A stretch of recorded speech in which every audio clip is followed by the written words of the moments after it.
Hi, this is James, and in this video, I'm going to be addressing a question I've been getting a lot lately, and that is, how to use playing cards to answer yes or no questions. So stay tuned.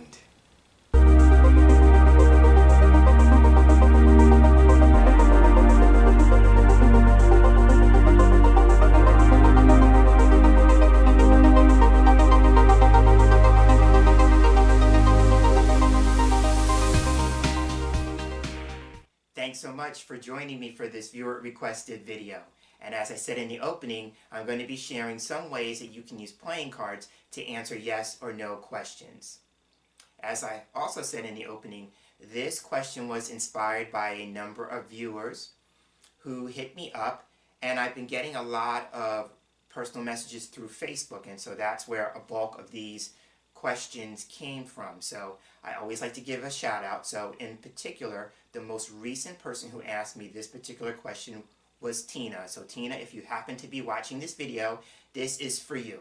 Now Tina and I had a conversation going back and forth on Facebook, but I'm a big believer in, while it's interesting or helpful to write out an answer, I'm a big believer, and this is just based on my own personal style of learning, that I actually like to see a demonstration of what is being explained. So if you are a visual learner like me, and you learn best from demonstrations, then hopefully this will be helpful to you. So again, like I said, I've been getting a number of questions about this particular way of using playing cards. So now the first thing I want to say about this is that I am not claiming to be an expert or authority on how to read playing cards. My intention with these informational, instructional type videos is that I am just sharing from my own personal experience, and I'm sharing with those who have asked for me to talk more about a particular method of reading cards or using a particular system regarding cards or divination. So that is the intention. I'm just honoring those who have asked this particular or any particular type question when I'm presenting these videos. Again, I am not claiming to be an expert or an authority. However, I will say this, and I've said this in the past, I am an expert and an authority on my own experience. And so that's the only place I can share from. So there is that.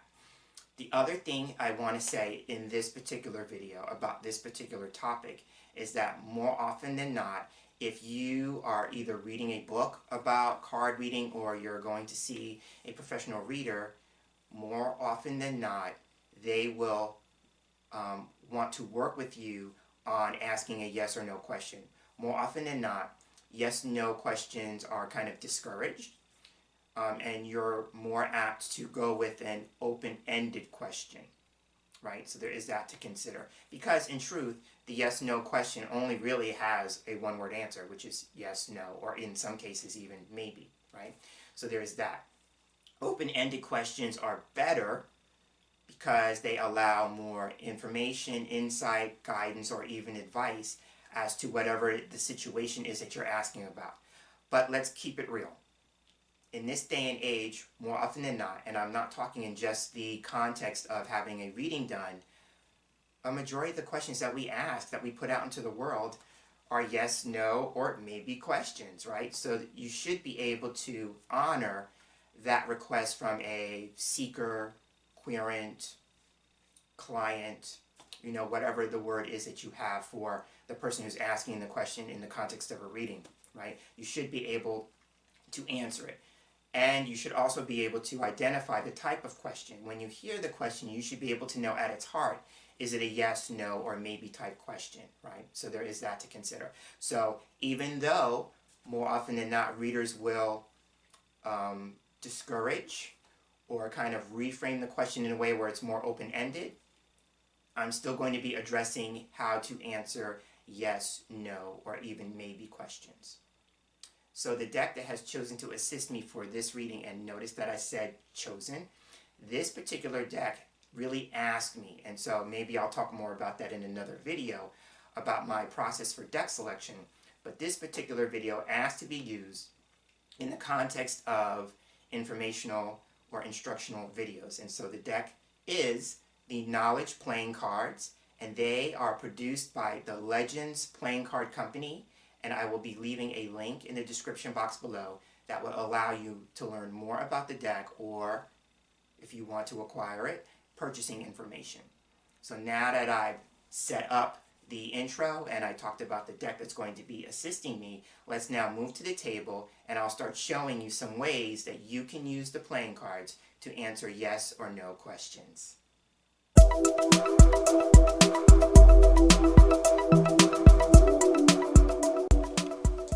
And here we are with the cards on the table, and in this segment I'm going to be sharing some ways that I work with the cards doing a one card draw or a one card pull. So I'm going to be taking the deck in hand, and I'm going to be showing with this method, at least the first part of it, red cards would be yes, and then black cards would be no. It's as simple as that. Red is yes, black is no. So then what you want to do is you want to take the deck and you want to shuffle. And at this point, you can shuffle however works for you best. So, and you want to be thinking about your question. I'm a big believer about shuffling the question into the cards. So let's say I'm waiting on a package from Amazon, and I want to know if the package is going to come today. Will the package arrive today? So that's the question. And at this point, I should say that when you're doing these yes-no questions, especially if you are practicing, or you're developing, or you're learning how to read cards, it's best to practice with questions that don't have a whole lot of emotional charge or impact, right? Especially when you're starting out. And there's a couple of reasons why. The first being is that with really emotionally charged questions, there is a greater level of emotional investment in the outcome, right? And you don't want to let your own particular needs, wants, desires, fears, worries to take over being objective in terms of the answer that's being provided, right? Because you may be looking for a particular answer and then you don't get the answer that you want. You think the cards are wrong. So I usually start off with very innocent, benign questions that don't have a whole lot of emotional investment or impact. And this way, it teaches you objectivity, but it also sets a baseline for yes-no answers. It's kind of like when you get a pendulum and you're finding out which way the pendulum works for yes and which way it works for no, right? So an innocent question like, will the package arrive from Amazon today? There's no huge investment, possibly, about whether or not the package will arrive. If it arrives, great, but if it doesn't, it's not going to be the end of my world. So keep that in mind when you're starting out and you're asking yes-no questions. Start with something really innocent or benign or something where there's not a lot of emotional investment tied to the outcome. All right, so the question was, will the package from Amazon arrive? So now I'm going to go ahead and cut the cards. Now, because I'm asking a question about myself, I'm going to cut the cards towards me. And again, at this point, this is just a matter of personal preference and process. So notice what happened there. That one card did not come up, so I'm going to allow that to be the answer. So the question was, oh, there's 3 cards, so I only want 1. So I'm going to pick the card that was on the top. So the question was, will the package arrive from Amazon? So we turn the card over. Okay, and so at this point, remember, red is yes, black is no. So we have the 6 of clubs, so the answer is no. And it's as simple as that, right? So there is that to consider. So that is how you would answer a yes-no question with just the color. So now let's pick another one. So let's use one that doesn't involve me. So let's say I'm reading for a woman, and her name is Lee. And Lee went out on a date with a man named Tom. The date went well. She was very happy with the way it went. And she wants to know the classic question, will he call me? So Lee is asking, will Tom call me?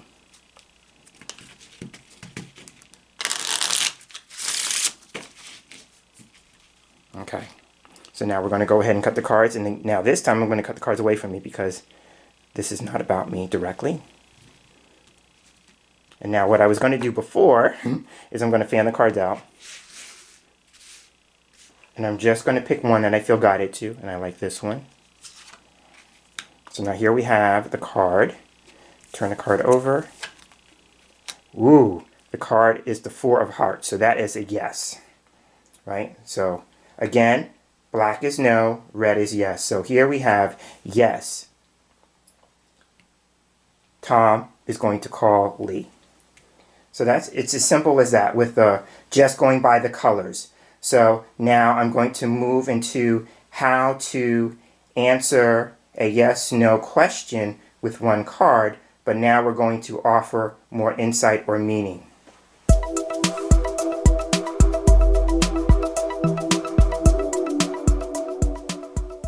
All right, and now we're going to be addressing how to answer a yes/no question with a one-card pull, and this time we're going to be taking into account the actual meaning of the card to give us a reason why. And here's what I like to offer. When you're asking a yes/no question, and especially when those moments when you get an outcome or an answer you didn't like, more commonly than not, most people will ask, well, why? Or, well, why not? Right, kind of thing. So you want to allow the meaning of the card to give you that, this is why it's a yes, or this is why it's a no. Okay, so now, again, taking the cards in hand, and we're going with the idea that red cards are yes, black cards are no. So now let's think of a question to ask. So now, this one, I'm going to do one personally for me. So let's say that I have somebody who has made arrangements to come by for a visit. And so let's say her name is Kathy. So I'm asking the cards, will Kathy come by for a visit today? So that's the question. Will Kathy come by for a visit? And again, you shuffle the cards in whatever way works for you. Okay, that's good. And now I'm going to go ahead and cut the cards because this question directly involves me. I'm going to cut towards me, fan the cards out. And now I'm picking one from the fan. I like this one. So that's the card. So now remember, the question was, will Kathy come by for a visit? Okay. And here we have the Ten of Clubs. So the Ten of Clubs is a black card, so the answer is no. And so then I would go, well, why not? And so now I look to the card to see why Kathy won't come by for a visit.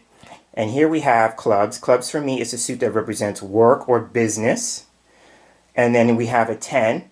10 is a number of a transition, but it's also the ending or the beginning of a certain stage or chapter, right? So typically for me, this card can represent having a lot of work. So, so this could just be Kathy has a lot of work to attend to. She's got a lot of business, quote unquote, that she has to get done or she has to get completed, and she doesn't have the time to come for a visit, and this is the reason why. Now, it could also be that Kathy may be self-employed because the 10 of clubs for me is a small business card. So there is that to consider. So it may be literally she can't come because she's got a lot of work to do in her own business, or that if she's not self-employed, she just may have a lot of business to attend to in the business of life, right? But this card would just say to me, she's just got a lot going on and she's just really busy, and that would be the reason why she wouldn't come for a visit. So again, that would be adding a layer to the initial answer, right? And again, because most times, especially if you give a person a no answer and they were looking for a yes, then this would give you at least a little bit of insight as to why the answer is what it is. So there's that. So now I'm going to go ahead and do another one. So we'll take the cards up. So this time, let's say we're doing a reading for somebody else. And so let's say we're doing a reading for, keeping with the 10 of clubs in mind. So let's say I'm doing a reading for Bruce. And Bruce is a consultant. And he just pitched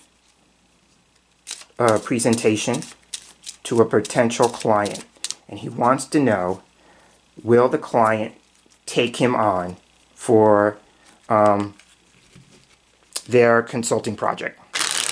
So that's the question. We're going to shuffle that into the card. So Bruce wants to know, will he land this client and get this consulting gig? So now remember, red is yes, black is no, and we're looking for the one card to give us additional meaning and insight based on the card. Okay, so one more time. And because this question is not about me, I'm going to cut the cards away from me.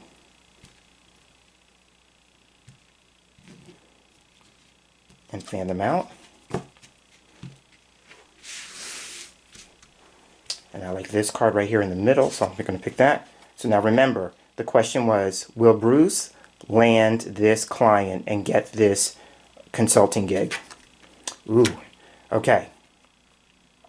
And here we have the Six of Diamonds. So this is a yes because it's red. The nice thing about this card, diamonds, is the suit for me that represents money, material matters, material resources, but it's also a card that represents success. So here we have, based on the suit, it answers the card in another way, right? Because diamonds for me represent success. That's implying a yes, right? So there is that. Now we have the 6 here. The 6 is a number of responsibility, and it's also a number of communication. So here we talked about the setup was he pitched to this client, he did a presentation for this client, so that involves communication, right?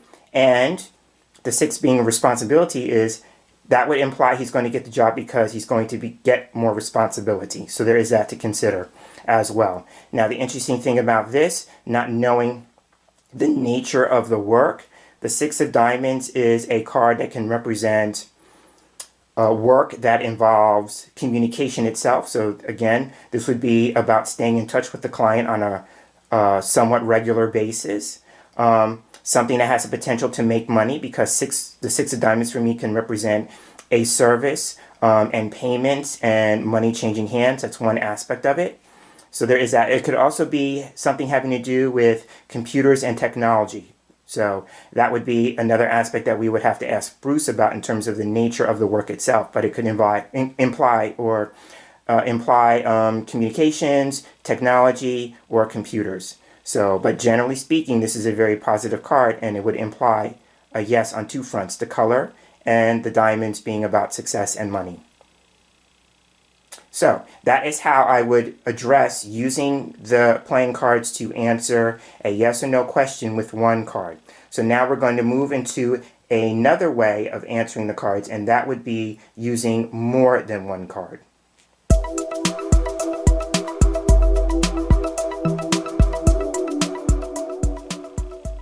And we're back with the cards on the table, and in this segment I'm going to be talking about how to answer a yes/no question using more than one card.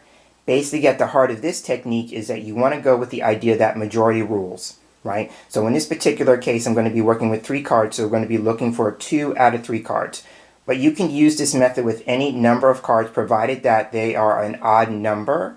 So this way you don't have a case where you need to break a tie. If you use even numbers, there's a chance that you could have an even split between red cards and black cards, and then you would have to draw an additional card to break the tie. But if you go with the idea that you're working with a number of cards that's odd in number, there should be a majority, right? So again, I'm going with the idea that majority rules, keeping with the idea that red cards are yes, black cards are no. So I'm going to take the cards in hand, and I'm going to shuffle into them a question. So let's say that I'm doing a reading for a woman named Ella, and Ella is organizing an event, and in the experience of getting it organized, she's been having lots of problems, lots of challenges, that kind of thing. And so now we're getting closer to the day of the event, and she wants to know, will the event go smoothly? And so notice how Ella has worded the question. She worded it in a way that matches the experience that she wants to have. Now, she could have asked the question, will the event go poorly or will the event go badly? But that's not the experience that she wants to have. So I want to stress that when you're asking a yes or no question, you want to frame it in the way that matches the outcome you like to receive, right? Because sometimes people focus on the negative, and if that's not what you want, why would you be asking a question about that? So her question is framed from a place of success. She wants to know, will the event go smoothly? So that is the question. So I'm shuffling. Okay, now I'm going to go ahead and cut the cards. And again, because this question is not about me, I cut away from me. Now I'm going to fan the cards out. And now I'm just going to be looking for the cards in the fan that are getting my attention. So I like this one.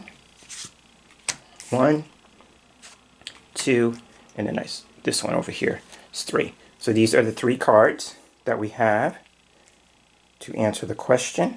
So now we're just doing this based on color alone, right? And we're going with the majority. So first card here is Jack of Clubs. So clubs is a no because it's a black card. Middle card is the Joker. So now the Joker is a wild card. So I will draw another card for the Joker because for me the Joker can either be red or black. And now final card. So now this is very interesting. So now this is why you want to do majority. So now people could say, well, you know, the Joker is black and there's black on the card, so it could be a no. But because the Joker for me is a wild card, I'm going to draw another card. So now I'm taking a look in the remaining fan for a card. I'm going to pick this one and we'll put that over the Joker. Okay, so here I drew the 4 of clubs. So now if we just go with color, we have this idea that the event will not go smoothly because we have 2 black cards and 1 red card, right? So that is one way of reading that. So let's do another one. And I think this time I'll keep the Joker out. So I'm picking up the cards because you may not be able to see that on camera. So I'm picking up the cards. So now let's say I'm going to do another question. I'm trying to think of one off the top of my head.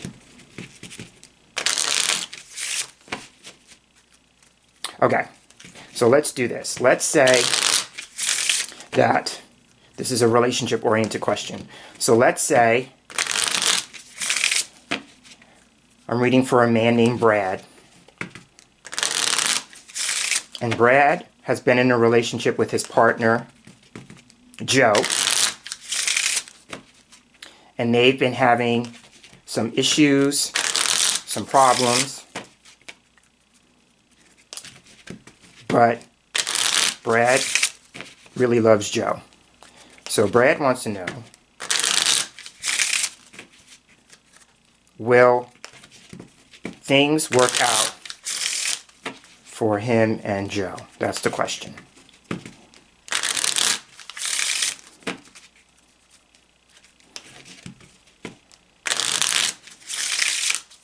All right, so let's cut the cards. Again, cutting away from me because it's not about me.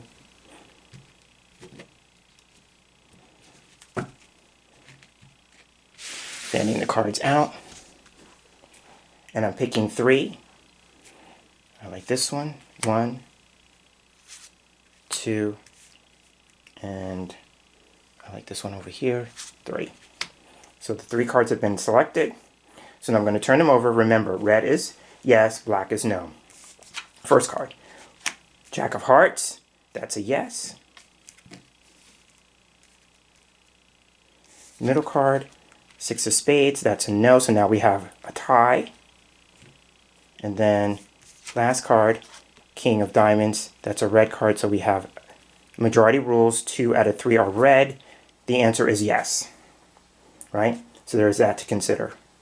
So that is how you can use color to answer yes, no question with the majority rules, right? So now I'm going to be presenting another way of doing this. And this time we're going to be looking for additional information.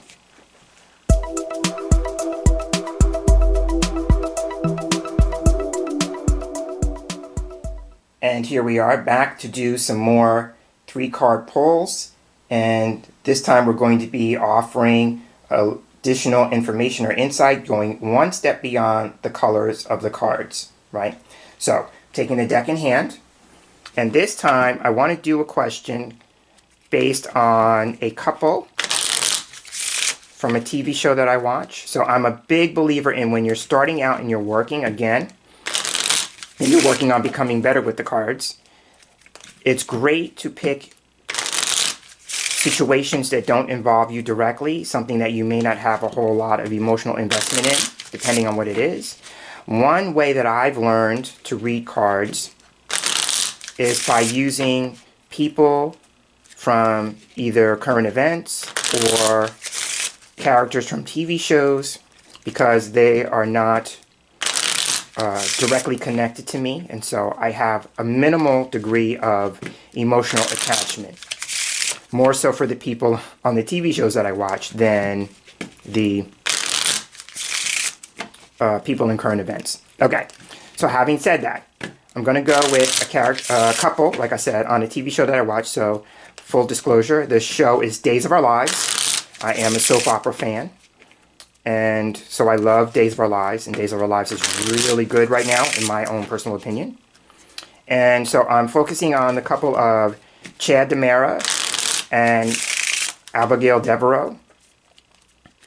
They have been going through a lot of drama, and so right now they were married and now they're divorced, and so I'm asking the question is, will they get back together? That is my question. Of course, now I talked about emotional investment. I am a little bit of attached to the couple, so I personally want to see them get back together, but because they are fictitious, I'm not invested one way or the other. At the end of the day, if they don't, my world's not going to come to an end, right? So the question is, will Chad DiMera and Abigail Devereaux get back together?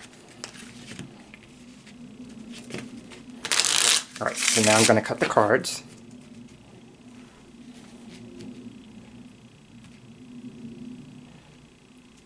Fan them out. And so I'm picking 3. So I like this one. This will be 1.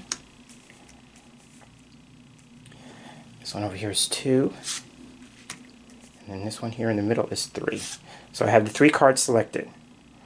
So now the question is, will Chad and Abigail get back together? So, first card is hearts. That would be a yes. Middle card is 9 of hearts. That's a yes. So we have 2 out of the 3 is a yes. And then we have the 3 of clubs. So in majority rules, we have 2 out of 3 cards being red. That would be a yes. And here's the thing that I want to offer. When I'm doing a 3-card reading in this context and we're asking for additional information and insight, I go with the last 2 cards. So the first of the 2 cards is a red card. It's a hearts. So hearts is about feelings, emotions, love, relationships. So we have context here, right? Additionally, the 9 of hearts is the wish card. So that adds another element to it as to why it would be a yes. But a clubs following it would be, it's a yes, but it's going to take some work and effort, right? Because for me, clubs represents work, business, some kind of action needing to be taken, right? And so with the 3 here would represent growth and development. So this is a situation that's growing and developing. So again, the wish card is a yes, but with this card following it, it would say it's a yes, but it's going to take some work or effort. So that is how I would use 3 cards, but using the last 2 cards to add additional information as to why it's a yes or why it's a no. So now let's go ahead and do one more. Alright, and so let's do one final one and bring this video to a close. So again, we're going to be doing 2 out of 3 majority rules type reading, and we're looking for additional information or guidance from the last 2 cards specifically. So again, I'm taking the cards in hand, and I'm going to shuffle, and I'm going to be thinking about another question. And so, let's say there is a woman and let's call her Mary. And so Mary is forming a business with her sister, and let's call her sister Betty. So Mary and Betty are going into business together. And they get on well as sisters, but Mary's got some reservation about how well they can work together in business, because that would change, or that could potentially change, the sister relationship. So she's asking, will her business partnership with her sister go well? And again, we're asking from the place of what Mary wants to achieve. She wants to be successful in her business partnership with Betty, not the other way around. So we're shuffling that into the cards. And I'm going to go ahead and cut the deck. Again, away from me, because this question is not about me. And now we're going to fan out the cards. And again, I'm looking for 3 cards in the fan that are getting my attention. I like this one. So that's the first card. I like this one for the second. And I like this one way over here for the third. Alright, so I have the 3 cards selected. So now remember, the question was, Mary is asking about her business partnership with her sister Betty and if it's going to go well. First card, here we have the 3 of clubs. Now I will say this, if we're reading with the cards in mind, this is a very good card to start out in terms of context, because this is about the growth and development of business. So there is that to consider, and I like that, seeing that. Middle card, here we have, oh, this is great too. So now here we have another clubs card, so we have 2 cards from the same suit, right?